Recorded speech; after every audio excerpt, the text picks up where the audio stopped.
अगला टॉपिक है आपका इलेक्ट्रीशियन टूल्स। चलिए इसके प्रश्नों को देख लेते हैं। जैसा कि हमारा प्रश्न है, हथौड़ा मूलतः एक डैश डैश प्रवर्धक है। राइट आंसर, बल का ये प्रवर्धक होता है, ये इसका सही उत्तर है।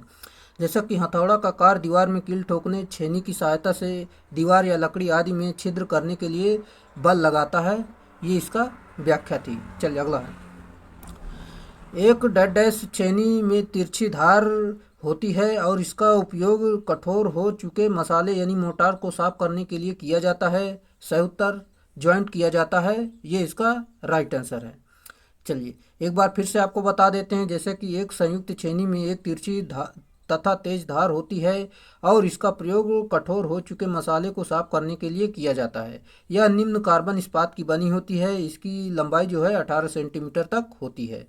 अगला है, अमेरिकन वायर गेज संख्या चालक के आकार को दर्शाती है। इस संख्या के संबंध में इनमें से कौन सा सही है? राइट आंसर आपका हो जाएगा जितनी छोटी संख्या उतना बड़ा व्यास, ये इसका राइट आंसर है।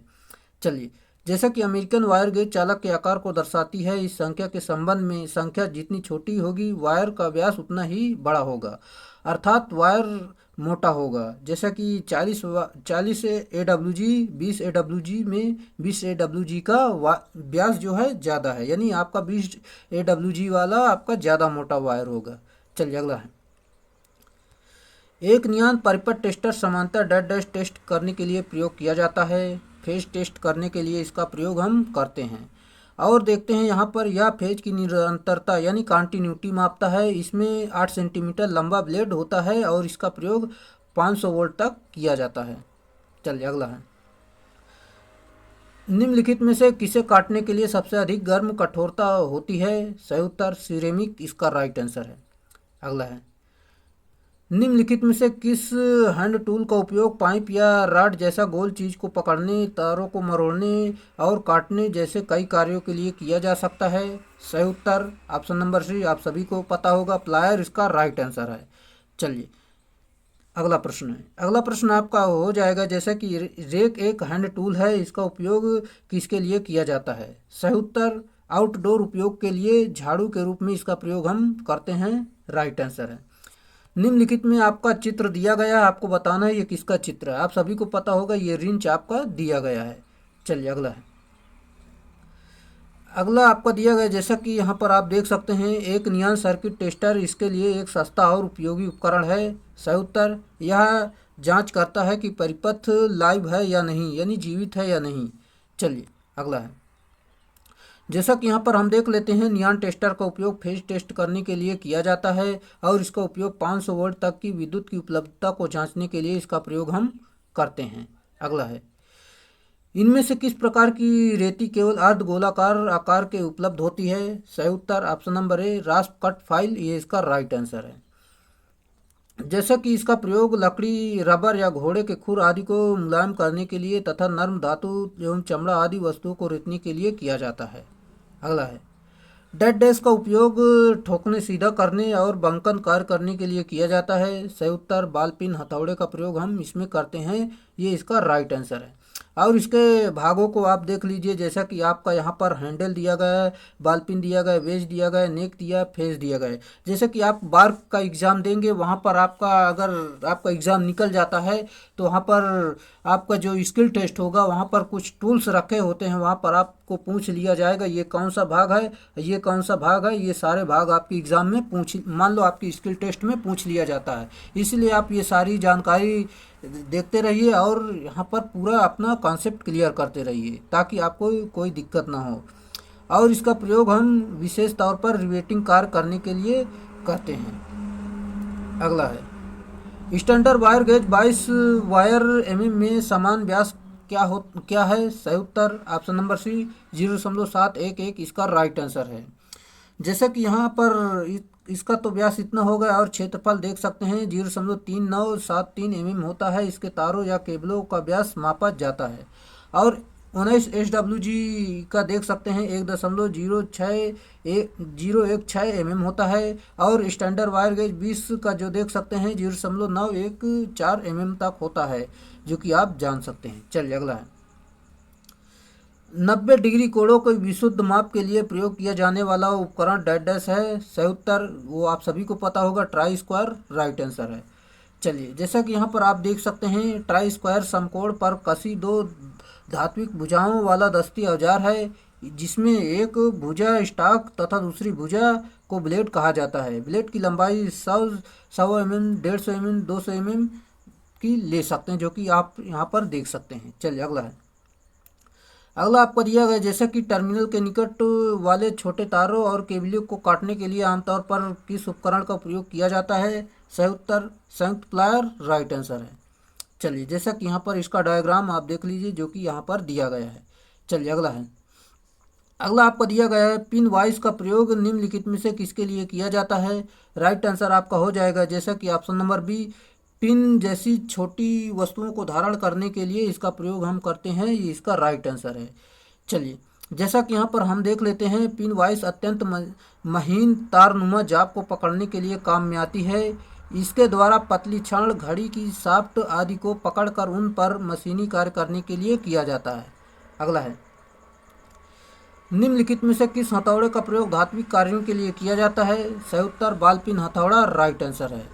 जैसा कि धात्विक चादरों को जोड़ने के लिए लगने वाले रिवेट को चोट मारकर फैलाने के लिए बॉल पिन हैमर का प्रयोग किया जाता है।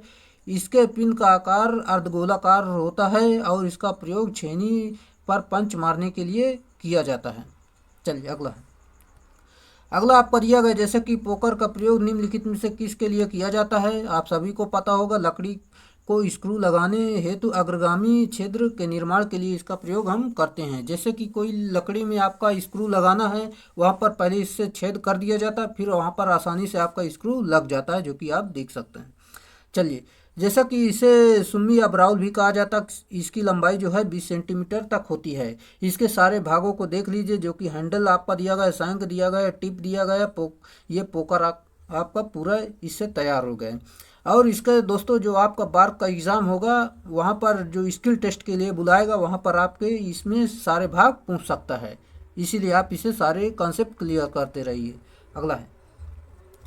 अगला आपका, जैसा कि दिया गया, यूनिवर्सल बेवेल प्रोटेक्टर का सिद्धांत निम्नलिखित में ही समान होता है। सही उत्तर vernier Wavell protector right answer है।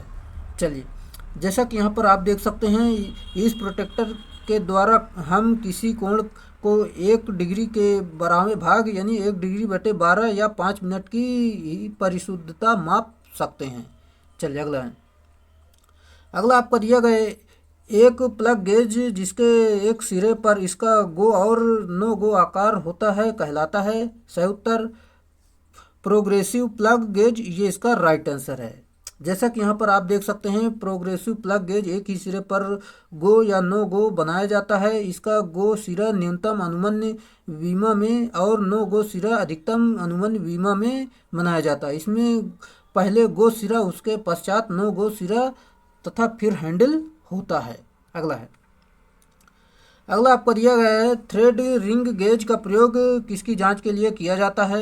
सही उत्तर बाहरी थ्रेड की जांच करने के लिए इसका प्रयोग हम करते हैं। जैसे कि यहाँ पर हम देखते हैं, जाब की बाह्य चूड़ियों को जांचने के लिए थ्रेड रिंग को जाब या नट की भांति चढ़ाया जाता है। यदि यह ठीक से चढ़ जाता है तथा थ्रेड ढीली नहीं रहती है, तो यह माना जाता है कि थ्रेड ठीक है, अन्यथा नहीं है। अगर बढ़िया से चढ़ जाता है तो आपका ठीक है, अगर चढ़ने के बाद ढीला हो जाता है, इधर उधर हिलता है, तो आपका नहीं ठीक है थ्रेड। चलिए अगला है। ऐंठने के पहले स्लिप गेज की सटने वाली सतहों को निम्नलिखित द्वारा साफ कर लेना चाहिए। सही उत्तर सैमवा या सांबर लेदर, ये इसका राइट आंसर है। चलिए, यहाँ पर एक बार फिर से आपको बता देते हैं, जैसा कि ऐंठने के पहले स्लिप गेज की सटने वाली सतहों को मुलायम लाइनिन का कपड़ा या साबर लेदर द्वारा साफ कर लेना चाहिए। गेजों को परस्पर रगड़ने की प्रक्रिया को रिंगिंग कहा जाता है। स्लिप को गेजों को आपस में जोड़ने, सही साइज प्राप्त करने के लिए रिंगिंग प्रक्रिया का प्रयोग करना आवश्यक होता है, अन्यथा मापक सतह के मध्य वायु अंतराल रह जाने की गेज साइज अधिक बन जाती है। अगला है। माइक्रोमीटर स्क्रू गेज की रीडिंग दी गई है, इसे माप इसे माप क्या क्या माप सकता है? सही उत्तर ऑप्शन नंबर बी 2.88 इसका राइट आंसर है। इसका माप जो है 2.88 इसका सही उत्तर हो जाएगा। चलिए अगला है। जैसा कि यहाँ पर एक बार फिर से बता देते हैं, माइक्रोमीटर वह यंत्र है जिसका उपयोग सूक्ष्म कोण एवं विस्तार मापने के लिए किया जाता है। अगला है। परिपथ के सातत्य यानी कंटिन्यूटी परीक्षण के लिए निम्न में से किसका उपयोग किया जाता है? सही उत्तर नियॉन टेस्टर का प्रयोग करते हैं, ये इसका राइट आंसर है। जैसा कि परिपथ की कंटिन्यूटी परीक्षण के लिए नियॉन टेस्टर, ओम मीटर आदि का प्रयोग किया जाता है। मेगर के द्वारा उच्च प्रतिरोध का मापन तथा वोल्ट मीटर द्वारा वोल्टेज मापन किया जाता है। जैसा कि यहाँ पर आप देख सकते हैं, इसके सारे भाग आप देख लीजिए, जो कि टिप दिया गया है, स्टेम दिया गया है, अर्थ पॉइंट दिया गया है, ये क्लिप दिया गया है। चलिए अगला है। अगला आपको दिया गया है, एक नियॉन टेस्टर को इसके डेड डैश वोल्टेज द्वारा निर्दिष्ट किया जाता है। सही उत्तर कार्यकारी इसका राइट आंसर है। चलिए, जैसा कि यहाँ पर आप देख सकते हैं, एक नियॉन टेस्टर इसके कार्यकारी वोल्टेज पर निर्धारित किया जाता है, जैसा कि हमने आपको अभी बताया। और फिर से अधिक जानकारी देख लेते हैं। जैसे कि नियॉन टेस्टर या फेज टेस्टर पेचकस के समान होता है। इसके द्वारा सप्लाई में फेज टेस्ट किया जाता है और इसमें 8 सेंटीमीटर लंबा ब्लेड लगा होता है। इसका प्रयोग जो है 500 वोल्ट तक की विद्युत धारा उपलब्धता की जांच करने के लिए प्रयोग हम करते हैं। चलिए अगला। अगला आपको दिया गया है, लकड़ी के सामानों पर छिद्र बनाने के लिए डेड डैश का उपयोग किया जाता है। सही उत्तर गिमलेट यानी बर्मा का इसका प्रयोग करते हैं, ये इसका सही उत्तर है। Standard wire gauge dead dash को मापने के लिए प्रयुक्त किया जाता है। सही उत्तर ऑप्शन नंबर ए व्यास मापने के लिए इसका प्रयोग हम करते हैं। इसका पूरा नाम आपको हमने बता दिया, जो कि स्टैंडर्ड वायर गेज होता है। अगला है, निम्नलिखित में से कौन से तार गेज में उच्च धारा वहन क्षमता है? सही उत्तर आप सभी को पता होगा, जो कि जिसका व्यास जितना कम हो, मतलब जिसका स्टैंडर्ड वायर गेज जितना कम होगा उसका व्यास उतना अधिक होता है, जो कि यहाँ पर आप देख सकते हैं। चलिए एक बार फिर से आपको बता देते हैं, जिस तार का स्टैंडर्ड वायर गेज कम होगा उस तार का व्यास अधिक होगा। इसके विपरीत जिस तार का स्टैंडर्ड वायर गेज अधिक होता है उसका व्यास कम होता है। जैसे कि अतः यहाँ पर SWG वाले तार का व्यास अधिक होने के कारण इसका प्रतिरोध, जैसे कि यहाँ पर आप देख सकते हैं, R बराबर रो एल अपान ए कम होगा, जिससे इसमें धारा अधिक प्रवाहित होगी। अतः उपरोक्त प्रश्नानुसार 18 SWG वाले तार में अधिक धारा प्रवाह होगी, जो कि यहाँ पर दिया गया आपका। जिसका जितना कम होगा उसमें उतनी ही अधिक धारा प्रवाहित होगी। चलिए अगला। उम्मीद है आपको समझ में आ रहा होगा दोस्तों। अगर समझ में आ रहा है तो वीडियो को लाइक कर दें। अगर चैनल पे नए, चैनल को सब्सक्राइब जरूर करें और अपने दोस्तों में शेयर जरूर करें, ताकि ये सभी तक वीडियो पहुंच जाए। दस्ती औजारों के कास्ट के फैलाव यानी फटाव को रोकने के लिए फेरुल प्रयोग किया जाता है। वैद्युतिक केबिल में PVC फेरुल डेड डैश के लिए प्रयोग किया जाता है। सही उत्तर यहाँ पर तारों के बिखराव को रोकने के लिए, PVC कवच को फटाव को रोकने के लिए, सूती आवरण के सिरे को बिखरने से रोकने के लिए इसका प्रयोग हम करते हैं, ये इसका सही उत्तर है। ऑप्शन नंबर डी इसका राइट आंसर। उपरोक्त सभी इसके सही उत्तर हैं। एक बार फिर से आपको बता देते हैं, जैसे कि दस्ती औजारों में दस्ते में कास्ट के फटाव को रोकने के लिए फेरुल का प्रयोग किया जाता है। वैद्युतिक केबिल में PVC फेरुल तारों के बिखराव को रोकने के लिए तथा PVC कवच के फटाव एवं सूती आवरण के सिरे को बिखरने से रोकने के लिए प्रयोग किया जाता है। अगला आपको दिया गया है, बहुत बड़े वृत्त बनाने के लिए निम्नलिखित में से कौन सा कंपास प्रयुक्त किया जाता है? सही उत्तर बीम का प्रयोग करते हैं, राइट आंसर है। अगला है, संकीर्ण जगहों में काम करने के लिए किस प्रकार के प्लायर का प्रयोग किया जाता है? आप सभी को पता होगा, लंबे नोकदार प्लायर का प्रयोग करते हैं, ये इसका राइट आंसर है। जैसे कि इस प्लायर को सीधे एवं वक्र ज्या के रूप में बनाया जाता है। इसका उपयोग विशेष रूप से छोटे भागों को सीमित परिक्षेत्र में पकड़ने के लिए किया जाता है। इसकी जो लंबाई होती है 160 mm, 180 या 220 तक रख सकते हैं, जो कि आप अपनी आवश्यकता अनुसार बना सकते हैं। अगला है, रेती में प्रयुक्त होने वाली सामग्री है। राइट आंसर आप सभी को पता होगा, जो कि उच्च कार्बन स्टील इसका राइट आंसर है। चलिए, जैसा कि रेती में यानी फाइल में प्रयुक्त होने वाली सामग्री उच्च कार्बन स्टील की होती है और रेती का प्रयोग किसी कार्यखंड की सतह पर खुरदरी सतह वाले टूल्स को रगड़ कर पदार्थ को चूर्ण के रूप में हटाने की प्रक्रिया को रेतना कहते हैं तथा इस टूल को रेती कहा जाता है। चलिए अगला है एलटी यानी लो टेंशन और हाई टेंशन लाइन पर काम करने वाले इलेक्ट्रीशियन के पास डेड डैश होना चाहिए। सही उत्तर वायरमैन प्रमाण पत्र होना चाहिए, ये इसका राइट आंसर है। चलिए अगला, एक कड़क में केबल डेड डैश का उपयोग करते हुए क्रिम्प किया जाता है। सही उत्तर क्रिम्पिंग करने वाला उपकरण यानी चिमटा या प्लायर इसका प्रयोग करते हैं, राइट आंसर है। जैसा कि यहाँ पर देख सकते हैं, यहाँ पर दिया गया है जो कि यहाँ पर एक करड़ा क्लग में तार या केबल क्रिम्पिंग करने वाला उपकरण चिमटा या प्लायर का उपयोग करते हुए क्रिप किया जाता है। जैसा कि यहाँ पर सारे भाग को आप जरूर देख लीजिए क्योंकि ये स्किल टेस्ट में आपके पूछा जा सकता है। जो कि ये आपका हैंडल दिया गया है और ये इसके ऊपर जो आवरण लगा है ये इंसुलेशन दिया गया है और ये जो आपका यहाँ पर जुड़ा है यहाँ पर आपका वायर स्टीपर यहाँ पर आपका कट जाता है, जो कि यहाँ पर आपका क्रिम्पिंग जा है, यहाँ पर क्रिम्पिंग टूल है। चलिए, ये क्रिम्पिंग टूल आपका दिया गया है। चलिए अगला, टी स्क्वायर का उपयोग डेड डैश कोण की सटीकता मापने के लिए किया जाता है। आप सभी को पता होगा 90 डिग्री इसका राइट आंसर है। चलिए, इसको हमने आपको बता दिया। चलिए अगले प्रश्न पर चलते हैं। अगला प्रश्न है, लग को केबिल के समापक सिरे पर कसने के लिए डेड डैश प्रयोग किया जाता है। सही उत्तर क्रिम्पिंग प्लायर का प्रयोग करते हैं, राइट आंसर है। लग के प्रयोग में सर्वोत्तम विद्युत की संयोजन का प्राप्त होता है। केबिल के समापक सिरे को लग के फेरुल में जकड़ने के लिए एक विशेष प्रकार के प्लायर का प्रयोग किया जाता है जो क्रिम्पिंग औजार कहलाता है। अगला है, अगला आपको दिया गया है जैसे कि निम्न में से कौन सा उपकरण एक इलेक्ट्रीशियन टूल्स किट में नहीं पाया जाता। राइट आंसर वाइस नहीं पाया जाता, जो कि आपका टेस्ट लैंप पाया जाता है, इलेक्ट्रीशियन चाकू पाया जाता है, स्क्रू ड्राइवर पाया जाता है। आपका option number D right answer है। और देख लेते हैं क्या क्या पाया जाता है। जैसे कि इलेक्ट्रीशियन के टूल किट में इलेक्ट्रीशियन चाकू, टेस्ट लैंप, स्क्रू ड्राइवर, नोच प्लायर, कटर प्लायर उपकरण आदि पाए जाते हैं। अगला, जैसा कि आपका दिया गया यहाँ पर काम के लिए वॉइस का चयन डेड डैश पर निर्भर करता है। सही उत्तर कब्जे यानी जा का आकार, ये इसका राइट आंसर है। चलिए, इसका साइज जाब या साइज के से लिया जाता है। इसमें कुछ प्रमुख के नाम दिए गए जैसा कि यहाँ पर हम देख लेते हैं। जैसे कि बेंच वाइज जो आपका है दिया गया है, इसको समांतर वाइज भी कहते हैं।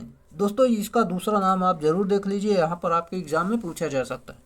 जैसे कि स्किल टेस्ट में आपके पूछ लिया गया है कि बेंच वाइज को इसके अलावा और इसको क्या कहते हैं, तो आपको बताना होगा इसे समांतर वाइज भी कहते हैं। इसका उपयोग सभी प्रकार की चीज़ों को पकड़ने के लिए किया जाता है। और पाइप वाइज यह पाइप को काटने और चूड़ी बनाने में समय पकड़ मतलब चूड़ी बनाने के समय इसको पकड़ने के काम में आता है। मशीन वाइज देख सकते हैं इसका।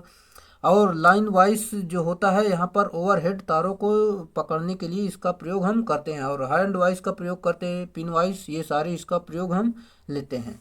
चलिए अगला है, पावर हेक्सा ब्लेड धातु कट आयरी की मोटाई डेड डैश होती है। सही उत्तर 1.27 सेंटीमीटर से लेकर 2.54 सेंटीमीटर तक होती है, राइट आंसर है।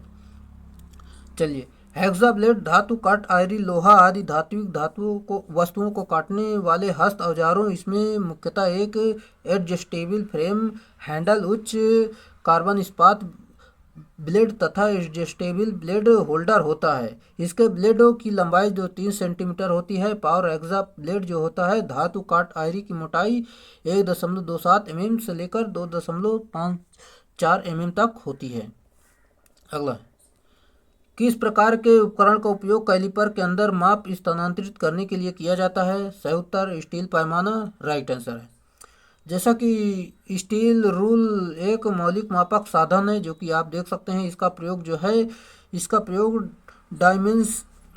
डिस्टेंस मेजरमेंट और रोलिंग स्ट्रेंथ लाइन में किया जाता है। इसका प्रयोग जो है विभिन्न क्षेत्रों जैसे कि ज्यामिति, टेक्निकल, ड्राइविंग, इंजीनियरिंग और कंस्ट्रक्शन में होता है। अगला है, यहाँ पर देख सकते हैं आपका क्षेत्र पृष्ठ की वक्रता की जांच करने के लिए किस उपकरण का प्रयोग किया जाता है? सही उत्तर गुनिया का प्रयोग करते हैं, राइट आंसर है। चलिए, जैसा कि यहाँ पर क्षेत्र पृष्ठ यानी फील्ड सरफेस की वक्रता की जांच करने के लिए गुनिया का प्रयोग किया जाता है, जबकि इस कार्य हेतु इस्पात मापी सार्वत्रिक यानी यूनिवर्सल पृष्ठ प्रमापी और ऋजुकोण प्रयुक्त नहीं होते हैं। अगला है, बरमाई के अंत में सॉकेट से बर्मा को आसानी से हटाने के लिए किस उपकरण का प्रयोग किया जाता है? सही उत्तर ड्रिफ्ट का प्रयोग करते हैं, राइट आंसर है। जैसा कि यहाँ पर आप देख सकते हैं, जबकि ड्रिल स्लीव यानी ब्यास्तर और टोंग यानी पुच्छ का प्रयोग कहीं नहीं कर सकते हैं। अगला आपका दिया गया है, हथौड़े का आकार किसके द्वारा निर्धारित करते हैं? सही उत्तर हथौड़ों के भार से, राइट आंसर है। अगला है, यहाँ पर देख सकते हैं आपका इसमें आपको बताना है स्काइबर किससे बना होता है? राइट आंसर आपका हो जाएगा हाई कार्बन स्टील से बना होता है, राइट आंसर। जैसा कि यहाँ पर आप जान सकते हैं स्क्राइबर जो होता है उच्च कार्बन स्टील से बना नुकीला व पैना औजार होता है, जैसा कि यहाँ पर आप देख सकते हैं। और इसका प्रयोग जो है कर्तन कार्य से पहले कार्यखंडों पर मार्किंग करने के लिए उस स्थान पर किया जाता है जहाँ पर पेंसिल का उपयोग नहीं किया जाता है। अगला आपको दिया गया है, छोटे कार्य में काटने, मरोड़ने, पकड़ने और जकड़ने के लिए कौन से औजार का प्रयोग किया जाता है? आप सभी को पता होगा, कॉम्बिनेशन प्लायर का प्रयोग करते हैं, राइट आंसर है। चलिए, इसको तो हमने अभी आपको बताया है। चलिए, अगला प्रश्न आपका दिया गया है, कंडक्टर के आकार को नापने के लिए उपयोग किए जाने वाले मानक वायर गेज के खांचों में बेयर कंडक्टर डालते समय बेयर कंडक्टर को डैश डैश कहा जाता है। सही उत्तर ना तो कसा हुआ और ना ही ढीला होना चाहिए, ये इसका सही उत्तर है। जैसा कि यहाँ पर हम देखते हैं स्टैंडर्ड वायर गेज के बारे में, जैसा कि स्टैंडर्ड वायर गेज का उपयोग वैद्युतिक तार या केबल की मोटाई मापने के लिए किया जाता है। अगला पॉइंट है, यह गोलाकार होता है जिसके परिधि पर विभिन्न आकार के छिद्र या स्लॉट बने होते हैं और जिन पर इनका साइज लिखा होता है। जिस स्लॉट में तार सही तरीके से घुस जाता है वही उस तार का साइज होता है। BIS के अनुसार वायर गेज होता है 0.125 mm से लेकर 8 mm तक मोटे तार का व्यास मापा जा सकता है। चलिए, अगला आपका दिया गया है, ब्रिटानिया जोड़ एक प्रकार का विद्युतीय जोड़ है, उसे निम्नलिखित में से किसके लिए उपयोग किया जाता है? सही उत्तर ऊपरी तार, राइट आंसर है। चलिए, जैसा कि यहाँ पर आप देख सकते हैं इस ब्रिटानिया के बारे में देख लेते हैं। इस प्रकार के जोड़ में तारों अथवा केबल के चालकों को एक दूसरे के समांतर या सटाकर रखा जाता है। समापक सिरे को समकोण पर मोड़ दिया जाता है और दोनों तारों पर एक तीसरा तार लपेट कर जोड़कर तैयार किया जाता है। इसका प्रयोग जो है ओवरहेड लाइन में किया जाता है। अगला आपका दिया गया है, लकड़ी के लेखों पर छोटे छेद उबाऊ के लिए कौन सा उपकरण प्रयुक्त किया जाता है? सही उत्तर ब्राडल का प्रयोग करते हैं, राइट आंसर है। ब्राडल का दूसरा नाम सूजा भी होता है, जो कि आप देख सकते हैं यहाँ पर दिया गया है। अगला, एक तार के व्यास को निम्नलिखित में से किसके प्रयोग से मापा जा सकता है? सभी को पता होगा वायर गेज, इसका राइट आंसर है। चलिए, जैसा कि यहाँ पर आपको देख सकते हैं जो कि एक तार के व्यास को वायर गेज के प्रयोग करके मापा जा सकता है। वायर गेज द्वारा सुपर एनेमिल तारों या केबल का व्यास ज्ञात किया जाता है। इसके चारों ओर परिधि पर कटिंग होती है जिन पर नंबर लिखे होते हैं। इनमें तार को डालकर उसकी गेज ज्ञात करते हैं। जिन स्लॉट में तार ठीक से फिट हो जाता है उसका नंबर गेज होता है।